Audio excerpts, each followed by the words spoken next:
কৃষ্ণ সিঞ্জিনীতে আমাদেরই এই ILSR scholar, PhD research scholar, সে এক কঠিন বিষয় নিয়ে কথা বলছে, autochthonous influence and cultural continuity in Pali, দেশীয় প্রভাব পালির উপরে। বেশ, Sarvam Anityam, Sarvam Dukkham, Sarvam Anatmam, which means there is Onityo, the ever changing nature of reality. Dukkho, persistent dissatisfaction caused by ignorance of Onityo, and Anatto, mistakenly identifying with a permanent sense of self or ego. This very idea of temporary permanence, integral to Buddhist philosophy, is also a thing for language as well. There has been an age-old debate regarding what language Buddha speak. Pali is a rich tapestry with many strands. It originated from a Koini, the common dialect, in case a simplified common language of North India, used for socio-cultural, political and economic purposes at the time of the Buddha and prior. It contains elements of all Indo-Aryan dialects of the time. But the imprint of the indigenous language is preserved in Pali just under the surface. There are hundreds, perhaps thousands of non-Indo-Aryan words preserved in Pali. The earliest and only relatively complete record of Buddha's teaching we possess in an Indic language, a linguistic form very close to the vernacular that the Buddha actually spoke. Other Middle Indic idioms have also survived, but nothing has survived from the indigenous language of the time. Yet there is no reason to believe that the Buddha only speak in Middle Indic. There is too much evidence to the contrary. No exact record of the Buddha's teaching has been preserved in an indigenous language. In this case, Dravidian, Munda, or Tibeto-Burman, for example. Hence, scholars tend to view the Buddha's insight as an exclusive product of an Indo-Aryan culture. But we should consider that the indigenous people had to learn the Indo-Aryan languages, which were the linguistic strata of what was fast becoming the dominant culture, and this bilingualism left a lasting imprint of borrowing from the local culture on the Indo-Aryan languages and Pali in particular.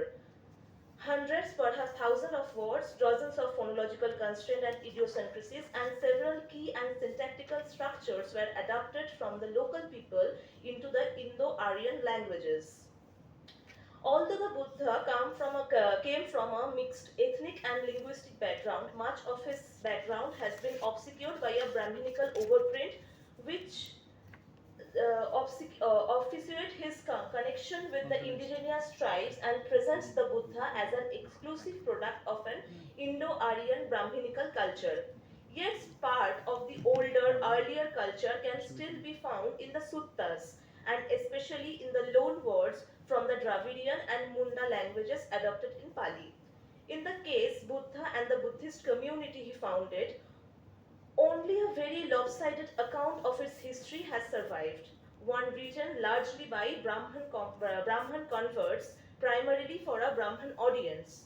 Although the Buddha came from an eastern tribe, the Sakyas, who were looked down upon by the Indo-Aryan immigrants as the other in the language, culture and races, in Ashwaghosa's Buddha Charit, which was written in 2nd century, Sanskrit biography, he is historicized as the crowning and consummation of the Brahminican religion.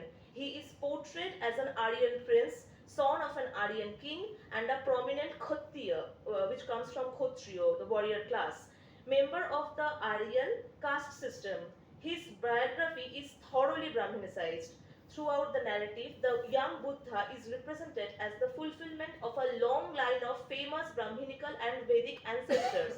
He is given a Brahminical Gotra, family or clan name Gotama, recognized as a Mahapurusha by the court Purohit with all the marks of a great man, handed down our Vedic mantras likened to the Vedic gods and administered the samskaras starting with the naming ceremony. The source of these ideas have been completely obfuscated by later traditions, often Brahmins writing for other Brahmins who were they out there to show Buddha was the best of all Brahmins and not a milikho or mlecho through the whole notion of the Indo-Aryan class system, which was, I think, foreign to Buddha or Shakya's thinking. Shuddhodana and as the ruler of the Shakyas were not a king, but an elected leader of a Ganosangho, a tribal republic, and Shasta, Buddha himself, never called himself a prince. The Ganosangho is a political organization ruled by a council of equals, in contradiction to the monarchies of the Indo-Aryans, was also a home-born mode of governance, as in the linguistics term associated with it. The funeral practice of the native people were also adopted by the Buddhists and had little or nothing to do with Brahmanism. Buddha's teachings are sometimes presented as a heterodox or reformist development of an earlier Upanishadic tradition, yet they are often radically different from orthodox Brahminical beliefs. Buddhism itself is viewed not as a separate teaching that may or may not have cultural affinities with the indigenous peoples, but as a set of antitheses to Brahminical doctrines, or even a schematic reform movement from within Brahmanism. Buddha's mixed cultural background, originating in the indigenous tribes of the sub-Himalayan foothills, is thoroughly camouflaged.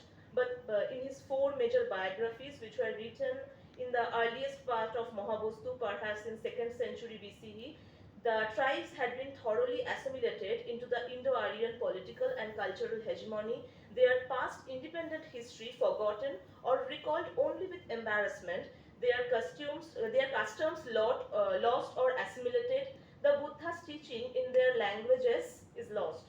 For the Shakyas was historically a Dravidian and or Munda speaking group, or perhaps more accurately described based on the propositions of word borrowed in Pali as a Dravidian speaking group with a Munda substrate, and the Buddha almost certainly taught them in their own language, but none of his teaching have survived except the loan words borrowed from the Middle Indic. Uh, there is a custom called Kothin Chibor in Buddhism, which is very essential. The Kothin practice is inherited from the indigenous recluse tradition. The word Kothin refers to both the wooden frame on which the cloth is fashioned to make ropes, the Chibor, for the monks, and by synecdochic expression, uh, the ceremony itself in which cloth is presented to the Sangha by the deity and robes are made. Both Kothin and Chibor are Dravidian words and are many technical terms used to describe the practice. The likening of the Buddha to a snake, Nag, or the tree spirit, Jokho, as a mark of respect, allude to snake and tree worshipping practices amongst the indigenous tribes, a cultural tradition which were assimilated into Buddhism at very early time. Indeed, right after the Buddha's enlightenment, the serpent king, Muchlandas, protects the Buddha by coiling around him 7 times and covering his head with the hood or fauna. So there is a famous verse quote from Aranyo Vibhanga Sutta from Majjhima Nikaya, where the Buddha says that one should not insist on local language or Janopada Nirukti and should not override normal usage. But interestingly, he listed 6 synonyms for the receptile, whereas it was only one Sanskrit word, but 5 local or indigenous languages. So this outnumbered the standard Sanskrit term by 5 to 1.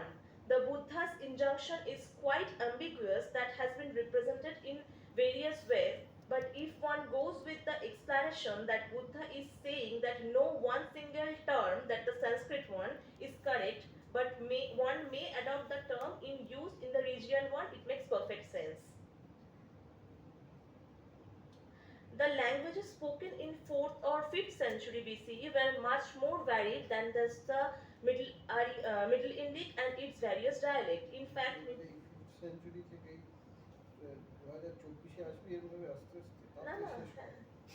আচ্ছা sir এখনো 5th সেঞ্চুরিতে পড়ে আছে, তাড়াতাড়ি কর। এটা পুরোটা পড়বো skip না করতে তাহলে। হবে আর কি। হ্যাঁ। মোটামুটি বোঝা গেছে, তো বক্তব্যটা হচ্ছে বাংলায় বাকি বলে দে, এই কি বলতে চাইছিস?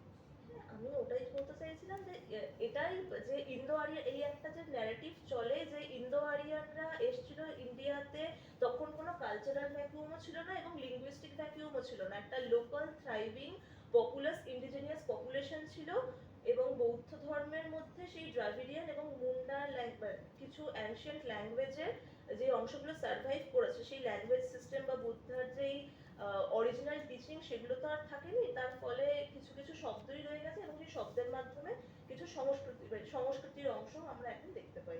চমৎকার, সবাই হাততালি দাও।